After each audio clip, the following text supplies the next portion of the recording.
I apologize and thank you for your patience in waiting through that snafu. Hopefully it will be the last one of the day.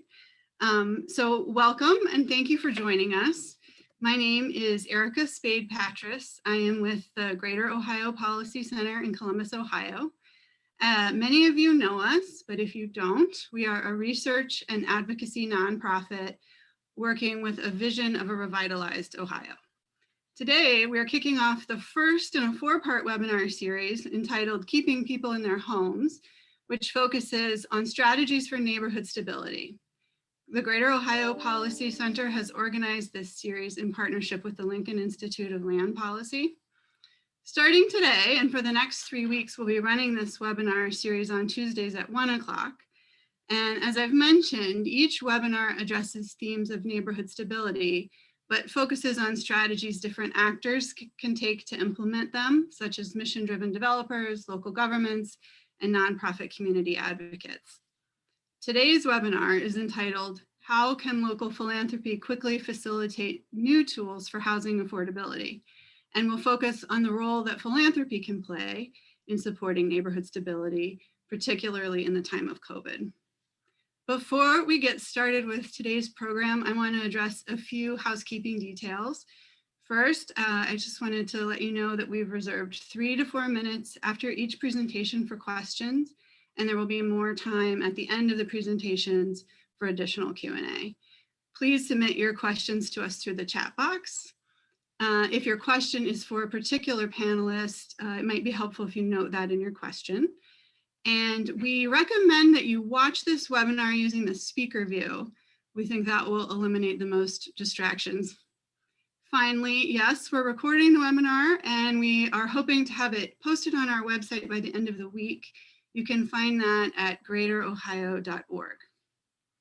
So with that, I'm happy to introduce today's moderator, Matthew Martin. Matt is the Community Research and Grants Management Officer at the Columbus Foundation in Columbus, Ohio. Matt provides leadership to advance the Foundation's efforts currently focused on supporting stable, equitable, and mixed income neighborhoods in Columbus. His background in urban planning and community development have helped position the Foundation as an advocate for housing stability and for understanding community needs at the neighborhood level. Prior to joining the Foundation, Matt was a researcher with the Kirwan Institute for the Study of Race and Ethnicity at The Ohio State University. Matt is also an excellent facilitator and moderator. We are very happy to have him here with us today. Welcome, Matt. Hi, Erica. Thank you. I know that the Columbus Foundation has had a number of grant-making initiatives over the years that have benefited from the great work of Greater Ohio. So really happy to partner with you on this particular webinar. And thank you to you and the Lincoln Institute of Land Policy for putting this on. As you kind of mentioned there, a lot of my work throughout my career has focused on housing, and I think a lot of that has to do with the central role that shelter plays, not only in our lives, but in our communities and our neighborhoods. And it's never been more essential than it is now. With the pandemic still having a significant impact across the nation, across the world, and many of us still working from home, home is as essential as it's ever been. And so I'm excited to learn from our panelists today and to with our audience, get to ask some questions and learn more about ways that philanthropy is helping to address affordability and even our most recent housing challenges. And so what I'll start is by kicking off an introduction of our first panelist, Jennifer Roller. Jennifer is president of the Raymond John Wien Foundation. It's an $84 million private foundation that seeks to empower residents to make Ohio's Mahoning Valley healthy, vibrant, equitable, and economically stable. She's a lifelong resident of Youngstown, Ohio, and under her leadership, the foundation has moved race equity and inclusion to the center of its work. championed the development of 2 influential CDCs in the area, and established community leadership programs to build capacity and support residents in creating pathways to decision-making tables in the Mahoning Valley region. Jennifer is also a former board member of the Greater Ohio Policy Center. And with that, welcome, Jennifer. The floor is yours. Thank you so much, Matt, and thank you for Greater Ohio Policy Center for the invitation. And yes, I remember those drives from Youngstown to Columbus for the day-long meeting and then get back on the road and heading back up this way. So I will begin. The Raymond John Wien Foundation is dedicated to community building in the under-resourced communities of Warren and Youngstown in Ohio's Mahoning Valley. As the COVID-19 pandemic surged in 2020 and protests for racial justice shone a light on the nation's legacy of injustice, we took bold steps to address the urgent needs of the Mahoning Valley. Fact, the COVID-19 pandemic disproportionately impacts communities of color. The Youngstown population is around 65,000, Warren somewhere 42, 44,000. Both communities, Youngstown more so 52%, Black and other people of color, and 30% in Warren. So because our investment centers on those 2 cities, it was very much our business. We examined our efforts, that is, looked at what we were doing by way of policy and practice that contributed to this, and then made strategic investments in Black and other people of color-led organizations, and in nonprofits and neighborhood groups demonstrating a commitment to the uplift of people or communities of color. Next slide, please. I'll begin with our awareness, which was COVID-19 and persistent systemic racism put existing disparities on blast, and an urgent, equitable response was required. To emerge from these crises as a stronger, more equitable community, the foundation addressed entrenched beliefs and long-held assumptions that hold the problems in place. That is, resource distribution, decision-making power, and quite frankly, access. That led us to our action plan. It's been said that in every crisis, there's an opportunity. And while that's true, you have to be able and ready to see them. So the foundation crafted an agile strategy, leveraging its dynamic combination of grant making, capacity building, and convening in partnerships. Next slide. Our COVID-19 response began with devoting just over $1.5 million to our existing grantees, including our grassroots grant-making program. We listened and we learned with our grantees. And based on what we heard, we adapted requirements, expectations, timelines in the use of funds. For the purpose of this discussion, I'll focus our attention on the Mahoning Valley Joint Application. With its creation was with the Community Foundation of the Mahoning Valley and the Youngstown Foundation. Early on, I want to say early March, mid-March, I sat in on a webinar, disaster preparedness. And the key takeaway from that training was you don't wait until a disaster to get prepared. And it occurred to me that that was certainly true for us, the 3 foundations. Shortly after I came into this role to work for Wien, with Wien, these foundations, we came together over meals, we traveled, we carpooled, we shared tables at events, which led us to smaller collaborations. Examples are the 422 Corridor Project and the Chill Can plant pilot. And so with that and with those efforts, it was one, to learn from each other, but also to build relationships. So coming together to launch this application just mere days after the shelter-in-place order was really the result of 5-6 years of us putting in work. Prior to the pandemic, the Wien Foundation's investment in housing was primarily rehabilitation projects and the revitalization of neighborhoods. And that was carried out by the 2 CDCs that Matt mentioned earlier. One we created and the other was created in partnership with the city of Youngstown. During the pandemic, those partners tailored their solutions, as did we, in expanding our funding to include housing needs, mortgage, rent, and utilities assistance, and home repairs. Housing assistance is the largest funding type through the COVID application. And like so many other areas, food insecurity, technology, access, we tap into the knowledge of our nonprofit partners because they're the experts and they advise us. One example was funding that was afforded to an organization specifically for mortgage assistance. And because of many factors, including other dollars that were flowing through the community, that wasn't the immediate need at the end of the year. And the request was then to take those dollars and apply them to home repair. That request, of course, was granted. Another example was we were looking at a grant, and one in particular, it seemed to us, again, we're not the experts, but it seemed to us that the funding amount for families, direct assistance to families, was low, $250, $300 caps. And so we reached out to that ED and was like, is that accurate? Is that what's really needed? It seems like it could be higher.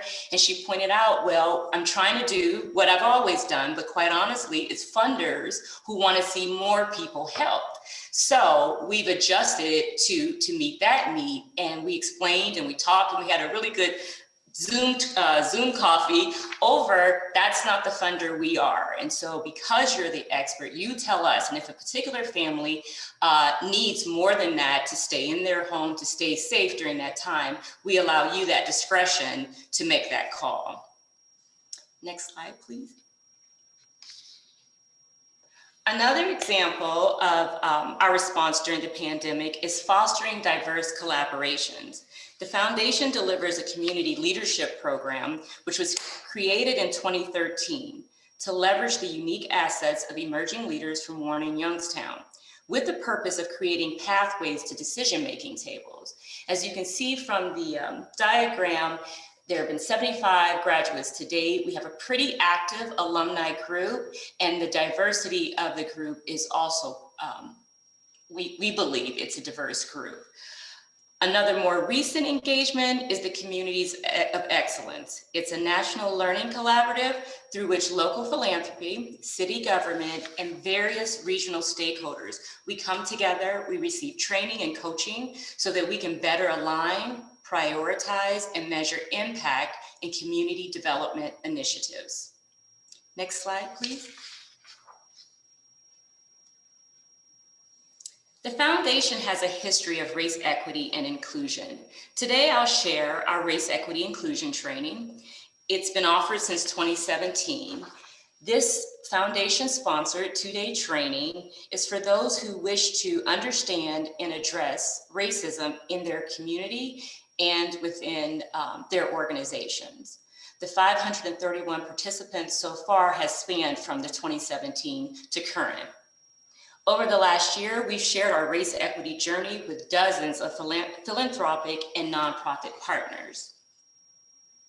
To make our vision real, we measure effectiveness and impact through a lens of race equity and inclusion to ensure ongoing equitable access to resource, knowledge, and opportunity, especially in communities of color. We streamlined our grant-making process. I don't know if I should shout this or whisper. It really wasn't as difficult as most funders would let on. To bridge funding disparities, we began an intentional engagement with Black and other people of color groups and organizations. These were groups that we initially met through the COVID application, but we weren't familiar up until that time. So what we're calling, through what we're calling a Zoom tour, we're getting to know folks and they're getting to know us. We are laying the groundwork for future funding and capacity building. And finally, to improve our strategy, evaluation, partnering, and communications, we launched a little old thing like a race equity theory of change. Next slide. So onward in 2021, to advance our vision of empowered residents, creating an equitable Mahoning Valley, we look forward to continued race equity and inclusion trainings. We have recently worked with the Mahoning Valley law enforcement, and a training specific to that group is scheduled for later this year. Strategies and initiatives specific to Black and other people of color-led organizations, and phase 2 of our race equity theory of change. Last slide. please. What you see there was the statement. I'm sure everyone can recall earlier this year, lots of statements were being made. We went to think about more intensively and intentionally about what that would mean for us. And we realized that a lot we were doing. And so what we wanted to do instead was, rather than make an overt statement, was continue to do the work that we were doing and get better at it. So this is the communication that we share with our partners, our friends, and we continue to practice internally.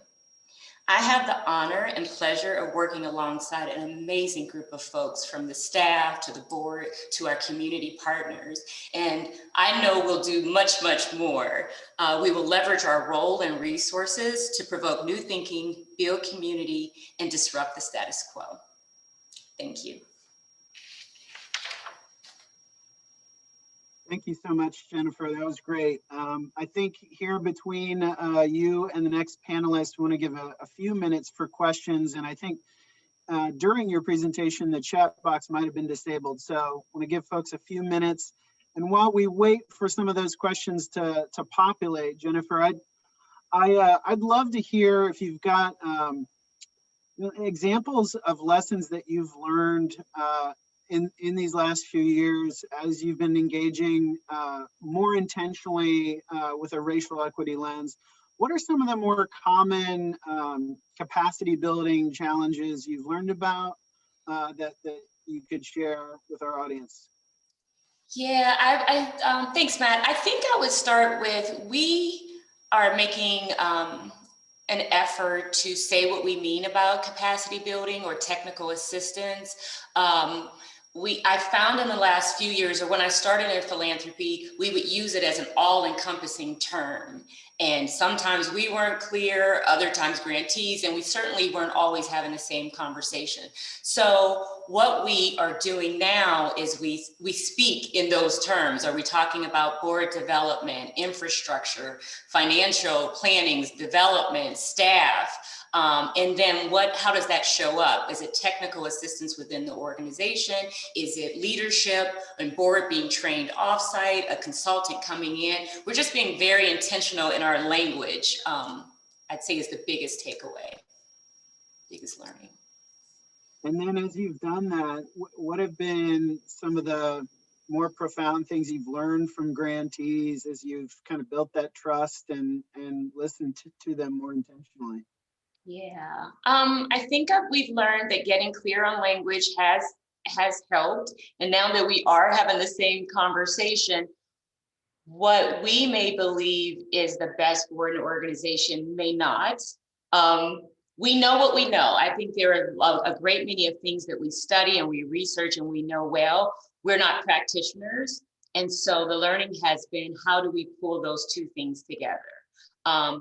And in one way in particular, we have provided a capacity building fund to go along with our grant making fund. And so an organization does not have to pull away from those things that they need to do to get to the work done, but can also be supported, or their work can be supplemented by additional resources. So I think, it seems like the thread throughout a lot of that is just really relationship building and trust building within that context. So it is. And I would add that, with that, we have found that folks will call and say where they need help, and they will be transparent about when things aren't working well. And when we take that as a learning, falling forward, whatever we're calling it now, when we take that learning exactly as what it is that we're trying to get better, and folks aren't, we don't respond punitively. They believe us the next time, and they call the next time too. I think we're also at the foundation, we're very well connected in the community. And so we are privy to information as it's coming. And so it's not we got to make the big call to the Wien Foundation. A lot of times we've been amongst and around what's going on.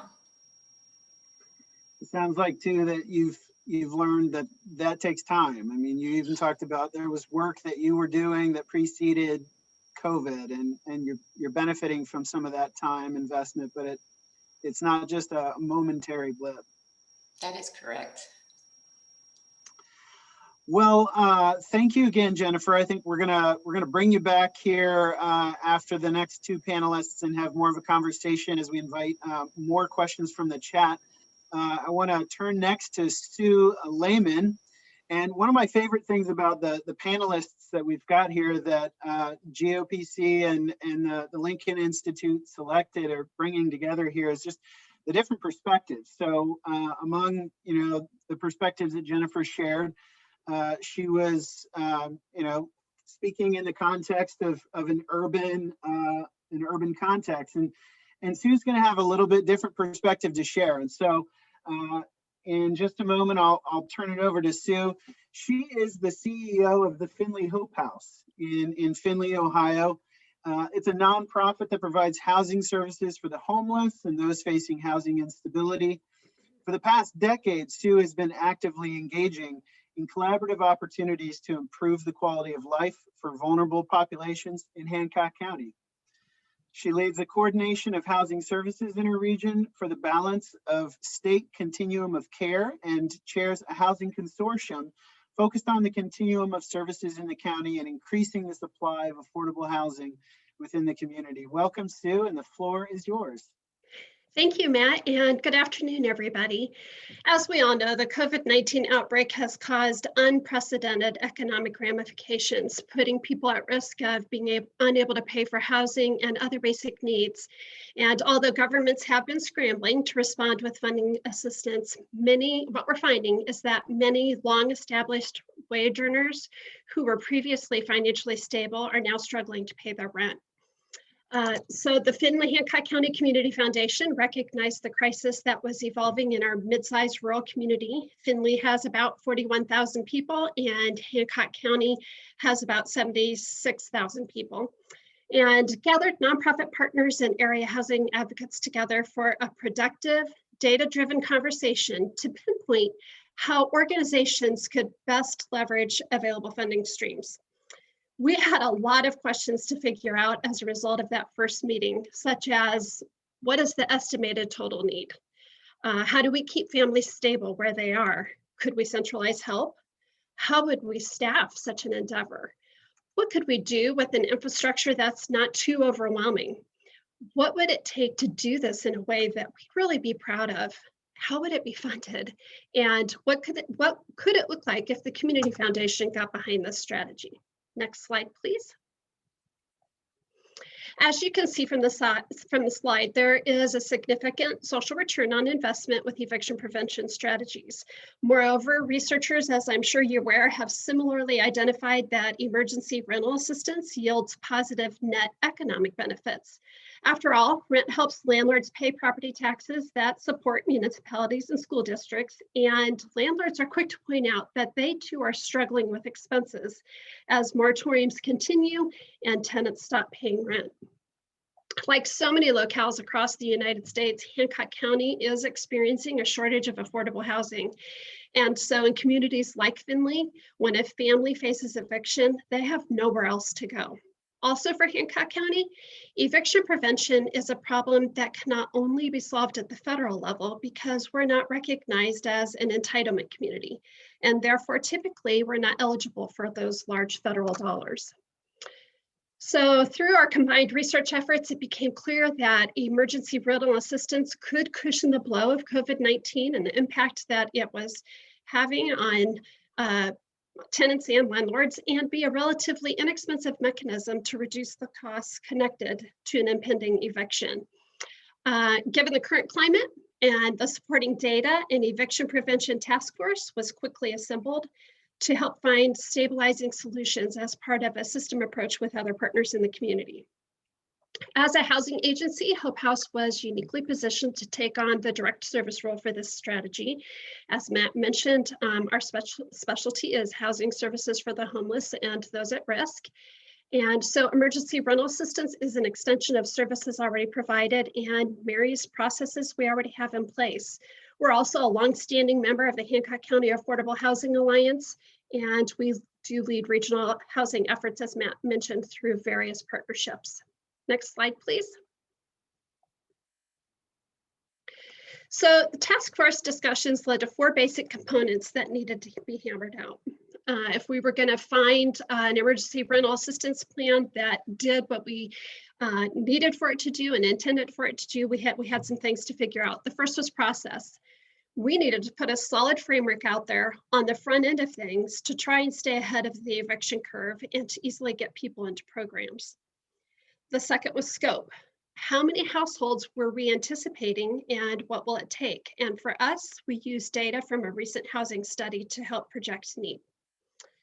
How many households would existing revenue streams that we already have cover?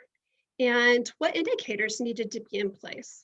Number 3 and 4 were manpower and marketing. How many people would it take to pull this off and in what roles? You know, the original number that we came up with using the housing study was that there could likely be a need of $3 million in our community. And we knew that wasn't possible. But what could we do? What could we make happen? And so when we were looking at the manpower and marketing piece, we talked about how we could utilize volunteers and college interns. Will Hope House need additional office support and case management staff? And who can we utilize for a website and mobile app implementation and marketing, and what is the approximate cost? Next slide, please. So leaders at the Community Foundation went to work and a proposal was submitted that addressed the current patchwork of responses that were already out there. Funds were requested to establish a housing helpline and direct rent relief while people worked on bettering their employment situation. The result was a $225,000 eviction prevention fund to assist approximately 200 families in Hancock County with COVID-related emergency rental assistance and a housing helpline, laying the groundwork for a long-term housing solution that includes a single entry point for services in the housing continuum of care. So some individuals are aided by Hope House with eviction prevention funds, while others are referred to local partner agencies to receive assistance with things like food, utilities, legal aid, and so on. If we can divert people from needing rental assistance through the provision of other resources, that's a win. The Housing Helpline is a web-based extension of an existing entity called Hancock Helps. And as I mentioned before, uses one mobile-friendly and easily accessible entry point with a drop-down menu of resources. And once accessed, a notification is sent to a central location and then contacts the appropriate agency or agencies. This warm handoff approach is modeled after No Wrong Door. Those in need can also call a central voicemail at Hope House at any time and will help triage. The Housing Helpline approach removes barriers that clients face, especially those living in a rural area with limited public transportation, by providing easy access to housing resources and as quickly as possible. So it took a lot of people at the table to try and help make this happen. And what I would call in essence the 10 key players, those who contributed expertise and resources to this community-wide endeavor, were, of course, the Findlay-Hancock County Community Foundation, our local Community Action Commission, Legal Aid of Western Ohio, Habitat for Humanity has been hugely instrumental, Metropolitan Housing Authority, we have a charity called Hancock Christian Clearinghouse, Focus Recovery and Wellness Community, who helps with the Hancock Helps website piece, the University of Findlay, our local United Way, who helped with something that we use called Charity Tracker, which helps avoid duplication of services, and then of course Hope House. Next slide, please. So our 6 main objectives became to establish a housing helpline at minimal implementation cost, utilizing our already established support system at Hope House and engaging community volunteers and potentially college interns for intake. 2 was to avoid duplication of services by having that one central location manage requests for assistance for all housing needs, including rent, utilities, and the legal aspects of eviction. And this is where that charity tracker piece can come in, because each of the participating agencies can look on and see what households have gotten help and from who. Number 3 was to provide easy mobile-ready access for individuals to request assistance through the Hancock Helps website. The fourth was to stabilize families with case management support designed to provide guidance as the family's needs develop. And this is a key aspect of it, that case management support, that walking alongside people instead of just giving them money and saying, here, we hope you figure it out. They have that case management support, that training, that guidance, that mentorship. And then number 5 was to assist 150 families with up to 3 months of decreasing rental support as they reestablish income.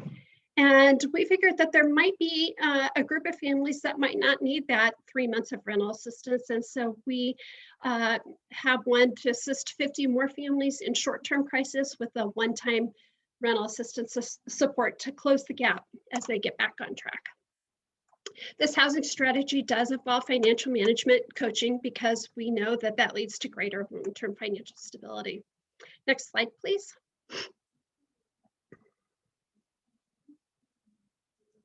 So we were very fortunate that another funding infusion came in September as a direct result of the efforts with the task force from the Hancock County Commissioner's CARES funds, extending the reach of the dollars contributed by the Community Foundation. And this provides us with the opportunity to utilize the remainder of funds from this endeavor into 2021. We've been very, very busy with emergency rental assistance. To date, via all of our COVID-related funding streams, Hope House has provided over $500,000 in emergency rental assistance at an average of about $2,100 per household. A really interesting thing that has emerged from providing this resource is that there have been 86.5% of those, this is a current number, 86.5% of those seeking services are interacting with housing support for the first time. And this percentage has consistently stayed at 85% and above since inception. And what we're seeing is that the pandemic has moved many residents from middle income to low income. And this is very scary territory and one that comes with a greater price tag due to higher rents. We have served 249 households comprised of 684 people with funds specific to COVID. To help put this into perspective, COVID-related assistance bumped the total number of households served at Hope House in 2020 to jump to over 2.5 times the number of households we served in 2019 through our traditional menu of services. Moving on, we had about 125 landlords that have benefited as well, which is 3 times the number of landlord partnerships we had in 2019. And we have completed nearly 300 intakes for assistance. Last slide, please. For many years, whoops, are we there? I'll go through the last slide. I don't see it on the screen, but for many years, the Hancock County Community Foundation has made community leadership a priority and key aspect of their core mission. And within this housing strategy, the foundation incorporated all 5 elements of effective community leadership that will be shown on the slide if it pops up, but it is from Community Foundation Leads. And our community is experiencing the direct benefit of the work that has taken place over the last 6 years relating to collective impact and building local coalitions to address complex social issues. If that work had not happened, we wouldn't have the required trust and build the relationships needed to collaborate so quickly on such a critical issue. When crisis hit, we were able to fast track system change efforts versus trying to figure it out on the fly. These collaborative partnerships with the Community Foundation and the housing agencies of our Affordable Housing Alliance, alongside the advocacy work happening on behalf of Hancock County, are helping drive government dollars into our area. In fact, having philanthropic dollars and a housing helpline program in place has strengthened our position to advocate for additional funding in our community. Every cloud has a silver lining, and in the case of the pandemic, those threads are the collaborative partnerships that have been strengthened and how organizations are working together in uncommon ways to help meet this critical community need. Hancock County's rapid response to eviction prevention needs is possible because we've been able to forge trust in a process that began before the pandemic started, and the resulting synergy has been phenomenal. That's it. Thank you so much for sharing your time with us this afternoon. That was great, Sue. So I love the way you ended, and it kind of really speaks to a couple of the questions we've had pop up in the chat. So if you had to go back and say, like, when did that work begin, and in view of COVID and everything we've been kind of urgently addressing, like, what were some of maybe the key signposts along the way for building that trust and building those community partnerships?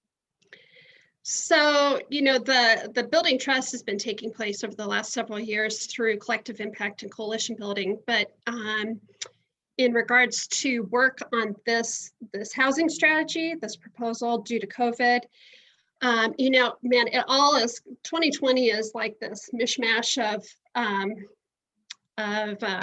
memories. I guess I'll put it that way.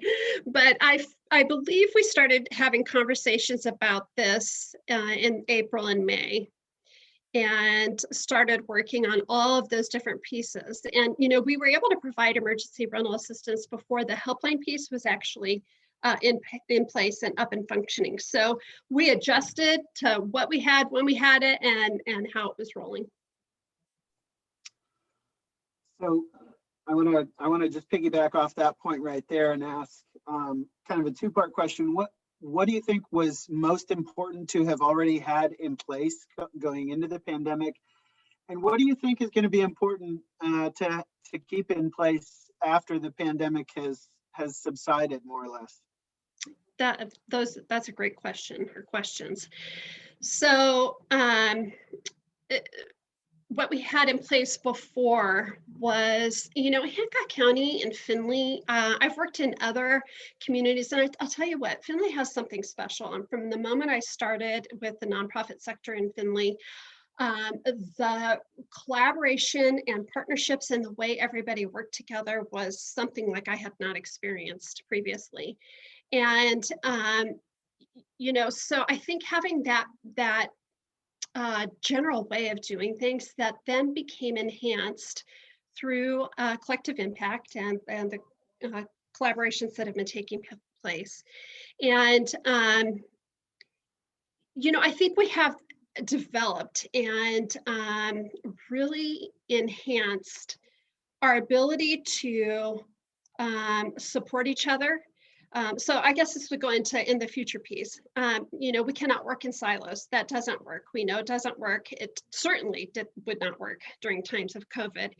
And we've really developed what the true essence and meaning of partnership is. And, to keep that communication we have going, that transparency, and there's a vulnerability that comes with that too. And just, because if we keep our focus of what can we do to help, what's needed, how can we rally together, and the relationships that have been enhanced, being able to bounce ideas off each other, being able to be transparent, as I mentioned before, and learning from each other, and recognizing we all have something to offer, even if we aren't providing the same service. It really can be wraparound for our clients and for our community as a whole. So I see that continuing to stay there in 2021 and beyond. Yeah, I liked how you put it, where you didn't focus on the $3 million need. You focused on what you could do, and actually in doing that, you were bringing together more resources and more minds and more goodwill than you would have had on your own. So, well, thanks, Stu. I think we're going to bring you back as well here at the end for a broader conversation and more Q&A. But I want to move now to Lark's presentation. I'm going to introduce Lark Mallory. She's the General Counsel and the Director of the Cdfi Investments for the Affordable Housing Trust for Columbus and Franklin County here in Columbus, Ohio. The Affordable Housing Trust for Columbus and Franklin County provides low-interest loans to developers of affordable housing. It is also the Cdfi is also a Cdfi.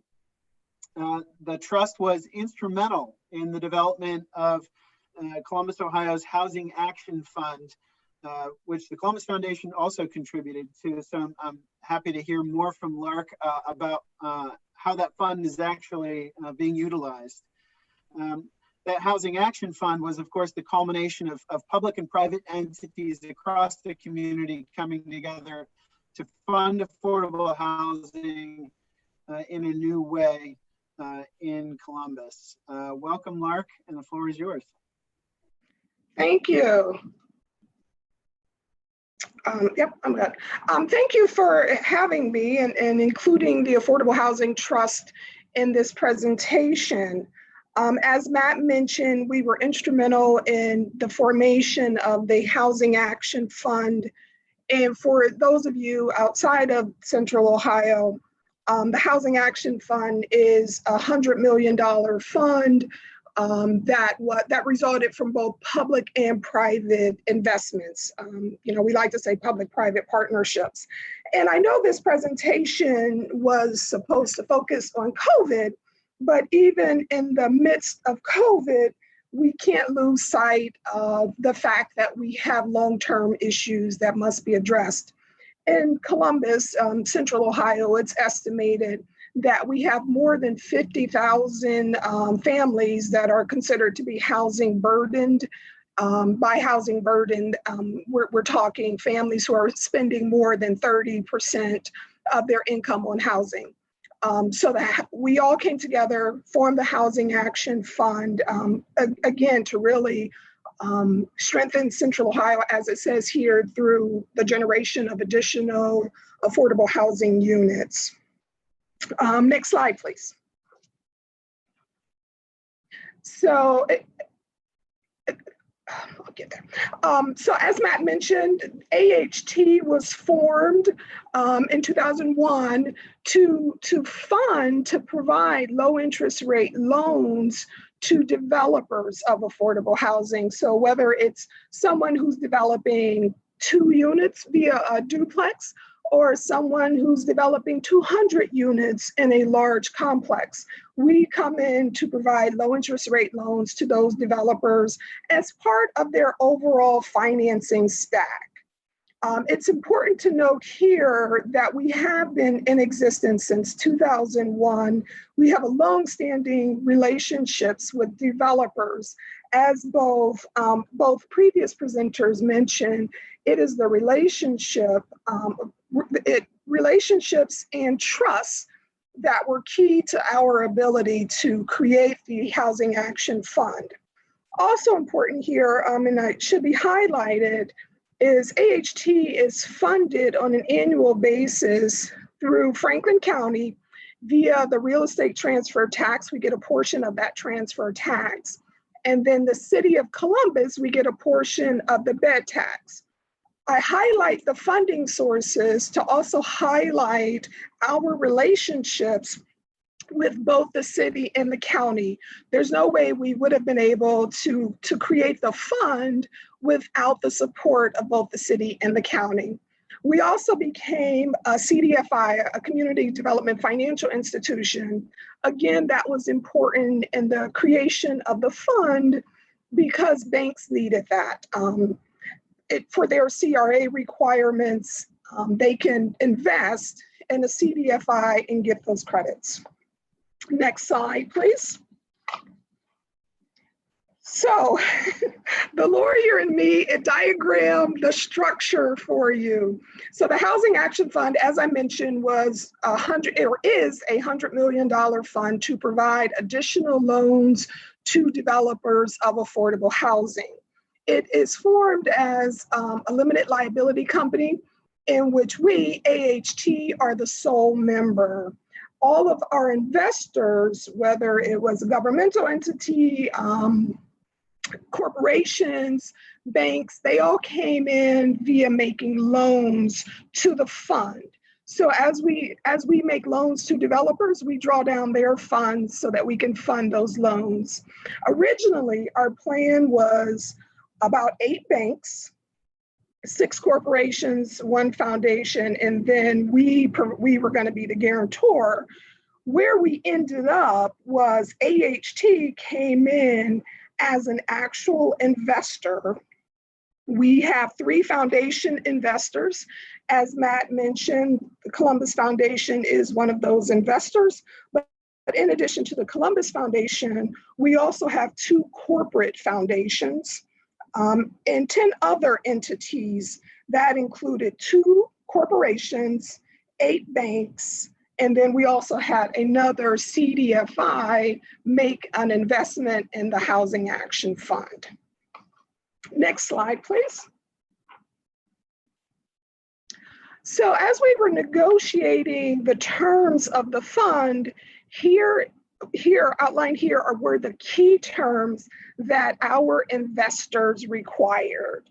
AHT, we provided a top loss guarantee equal to 15% of the total fund. Since our goal was to raise $100 million, that means that we are providing a $15 million top loss guarantee.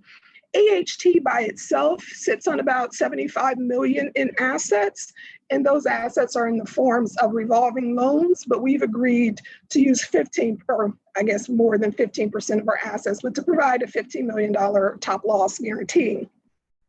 We also agreed to a top loss reserve, and this is in addition to the guarantee. That top loss reserve is an additional $5 million. 10-year term for the overall fund. So as I mentioned earlier, we draw down throughout the term. We make those loans to the developers, and as those loans are being repaid, we're also paying our investors. But the overall term for the fund is 10 years. We have 10 years to draw down $100 million. And then I also provided you with the terms of approval. So typically when AHT is approving a loan, it goes right to our board. But here the fund required, I'm the fund manager, so the fund required that I approve it, required that our president approve it, and then we also have an investment committee that includes an additional independent member in addition to some board members. And that's after complying with the underwriting guidelines. And as you can imagine, with banks being the investors, those underwriting guidelines were very concrete. Next slide, please. Oh, okay. And the fund provides two different types of products, two big categories of products. We provide short-term loans and permanent loans, which are up to 10 years. And both, we are required to return 3% interest to our investors. So our interest rate for these loans starts out at 3% or greater, obviously to cover the spread. And those are just the general terms of those loans. You can read those. I don't need to go into that. And it can either be senior or subordinate debt. So that's what the fund is, that's what AHT is. But how did we get here? What I did not include was the Affordable Housing Alliance of Central Ohio. They were very instrumental in putting our terms together and doing the marketing. But without their approval, I didn't want to include their logo. So we had, I mentioned earlier, a lot of government support because we are funded by both the city and the county. They came in immediately and provided additional support. We had great relationships overall because we had been in existence since 2001. And whenever we're funding a project, more than likely there is a traditional bank involved as part of the developer's financing stack. So we had great relationships with existing banks. And, you know, as most people know, Huntington came in with a $40 million investment and was really committed to the success of this fund. It makes a huge difference when you have the president of Huntington calling other bank presidents.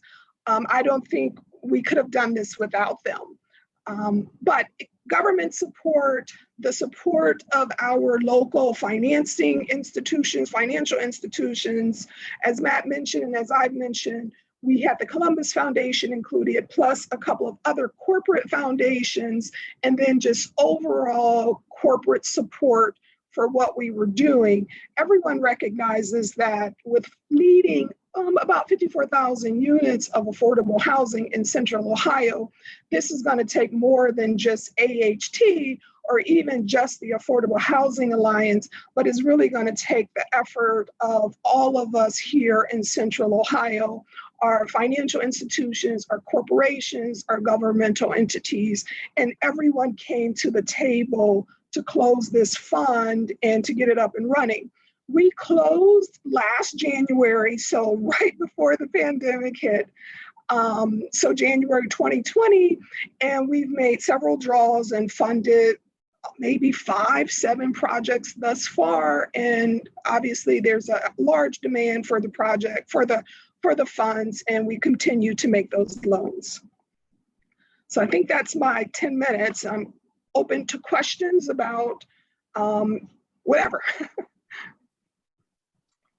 Thank you, Lark. We'll give another couple minutes here as folks chime in with the chat section with their questions, and we bring back the other panelists. But for starters, you mentioned that this was work this was a challenge that was big before the pandemic. Clearly, if anything, it's only going to get bigger with the pandemic. So we won't be able to take our eye off this ball for a while, but I would be interested to know how COVID's impact on the hospitality industry is going to affect your revenue, and how you're thinking about adjusting and pivoting to keep financing affordable housing in the meantime. So with COVID, it won't affect the fund. It will have an effect on AHT's funding because we do receive a percentage of the bed tax. With less travel, less tourism, less hotel stays, obviously our annual funding from the City of Columbus will be decreased. But that will have no effect on the $100 million Housing Action Fund. And like I said, we sit on about $75 million in assets, so we still have funding to continue our normal loan making process.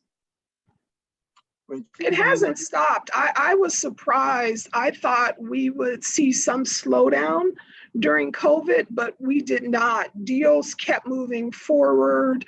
And then, developers still have to apply for low-income housing tax credits. All of those things kept moving forward, even in the midst of COVID. Yeah, that really speaks to the value of having started this work before COVID, and having something, that foundation to work upon as you keep at it. So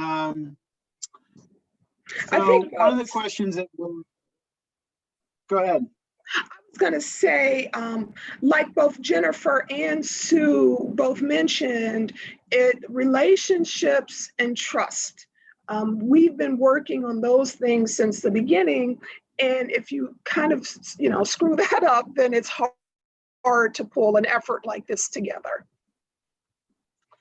Yeah, where would you say you start with that work of building trust in a community, or building trust across institutions like the financial partners you mentioned, like Huntington and some of the other banks? Where does trust building begin with them? I would say in just your everyday work, all of our partners recognize that we are going to come prepared and to do our jobs every day. You can't build good relationships, you can't build trust if you can't actually get your job done. So I think that's a big part of it. Obviously, also, being reasonable, being flexible in how these transactions are structured. If you're trying to put together a 200, 300 unit transaction, you're going to have multiple players at the table, and at all times working with everyone in a reasonable manner while still protecting your organization, but working towards the goal of creating additional affordable housing units. Yeah, it sounds like, with what's been invested in the fund, these partners have entrusted you with the investment of that. What are some of the, knowing that your investment depends on the projects and proposals that developers are coming up with, what's kind of the strategy and philosophy you've been employing to steward those dollars? With respect to the fund, there is what we call the Master Investment Agreement. That's about 30 pages long, and very clear guidelines on our underwriting requirements, our approval requirements, You name it, we probably covered it in this agreement.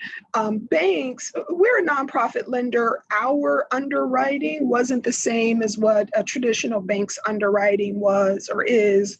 So we had to start incorporating some of those procedures with respect to the fund so that we could get this closed. And obviously AHT still has its normal lending, its regular lending, in addition to the funds lending.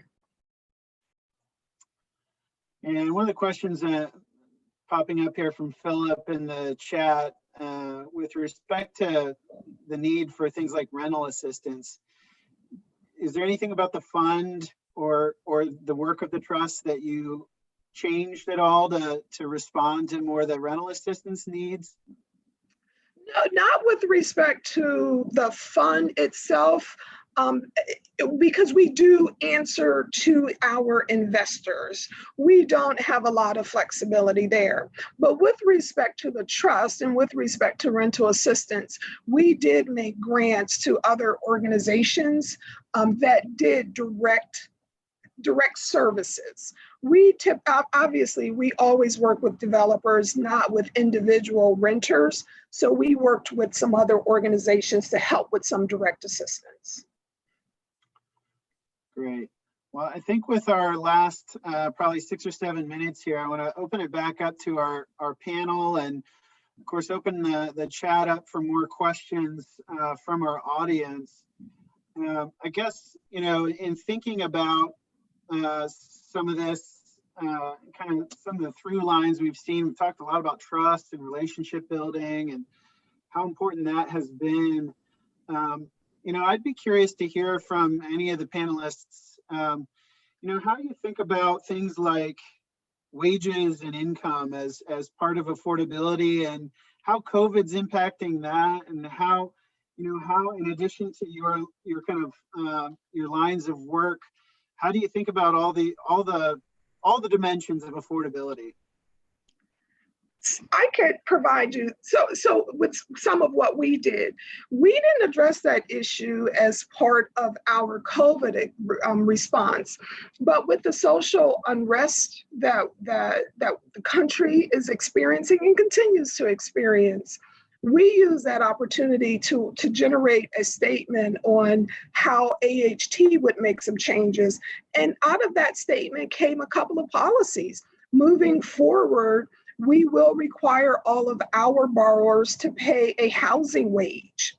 We didn't want to continue to fund affordable housing and know that our borrowers, our developers, are still paying their people minimum wage. So one of our requirements is they've now got to pay a housing wage.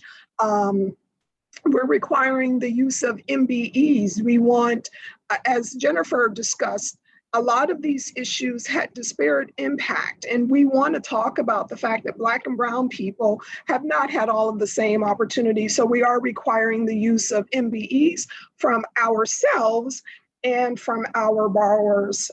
And finally, we've instituted a non-discrimination based on income policy. All of our projects, you will have to take vouchers or you can't borrow money from us. So those were some of the things that we've done, not necessarily because of COVID, but because of the social unrest that the country experienced. We had to do some soul searching ourselves and say, what can we do to improve the overall community? Housing, obviously, but we have a bigger voice, a bigger platform than just housing. How do we make an economic difference? I would add first, Lark, that is commendable that you guys went by way of policy. There are things that we are doing in practice that haven't advanced that far. So even before COVID, as you noted, we have been advocates of fair compensation for the sector. We review that with their financials along with everything else because we know who these folks are and the work that they undertake. A couple examples, one with a grant that was not a COVID grant. It was with one of our university partners in an internship program. And so the conversation was around who is getting those internships, where they are in terms of equity, the sites, and also a livable wage. So we know a lot of students, especially students of color, can't take advantage of those opportunities because they can't afford to. And so we pushed and talked and pushed and talked. But our program officer alongside the university representative really worked hard to get that done for a grant, a 2-year grant that's starting this year. And then the other, through the COVID application, many of the requests that were around like overnight care, whether it would be our homeless population, mental health, we made offers to fill the gap between really low wages and a livable wage to, again, just try to fill a gap and keep it fluid rather than, try to do something that we didn't know very much about. But those things, I think we do have enough information and resources to have some type of impact.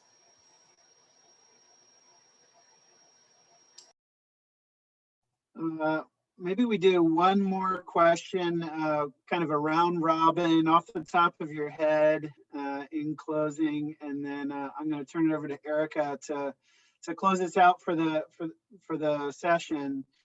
What would you say in, again, thinking about trust building, relationship building, partnership building, what was the hardest thing to get alignment on in your community or with your partners? Just agreement around, alignment around a strategy, a decision.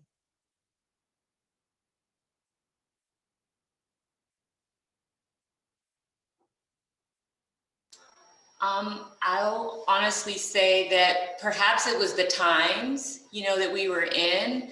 And again, seeing an opportunity in a crisis. I don't think any of our partners, no one was willing to be that guy who didn't want to come together, who didn't want to cooperate and work hard and be at the table. So that would be my answer. Everyone was all in. I can honestly be honest about that. I think to Jennifer's point, when we were closing the fund, having Huntington come in with $40 million and making those calls to their colleagues, it's different. Lark making the call versus the president of Huntington. It was a different process. We had a lot of support, and I don't think anyone didn't want to do it, especially with all of the public announcements and the mayor shouts out, and everyone was totally on board. Yeah, and I am still overwhelmed at, during a time where not only professionally were all these things being thrown at us with COVID, but everybody, and including our entire staff and the staff of other agencies, were going through personal crisis as well and chaos in their lives. And how everybody came together. And I'm really sitting here trying to think of something that may have happened where somebody was not willing. And I think this is just a glorious example of everybody just gave of themselves. And, and it takes everybody at every place on board, right? And just knowing that we're in it together, and that sense of community and that camaraderie, especially during a time of crisis, something that we've not experienced before, is phenomenal. And Well, it's not all roses and the chocolates because of the time we're in, but to know that we could count on each other, that constant was what carried. I'll speak for myself, is what has carried me through.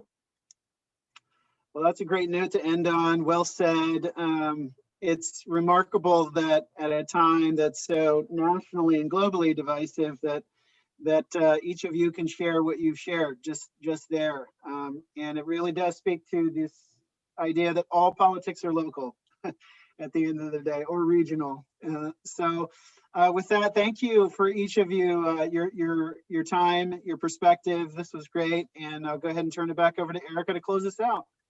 Thank you, Matt, and thank you, Sue and Lark and Jennifer. And thank you to our audience. Thanks for being with us today. I was really inspired by our panelists. Thank you for the excellent work you're doing and the insightful commentary on how we can all face challenges in our community.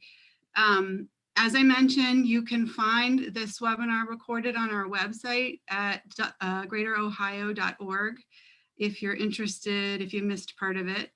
Also, I want to put in a plug for our webinar next Tuesday, which is entitled Pivots Mission-Driven Developers Can Make to Promote Stability During COVID.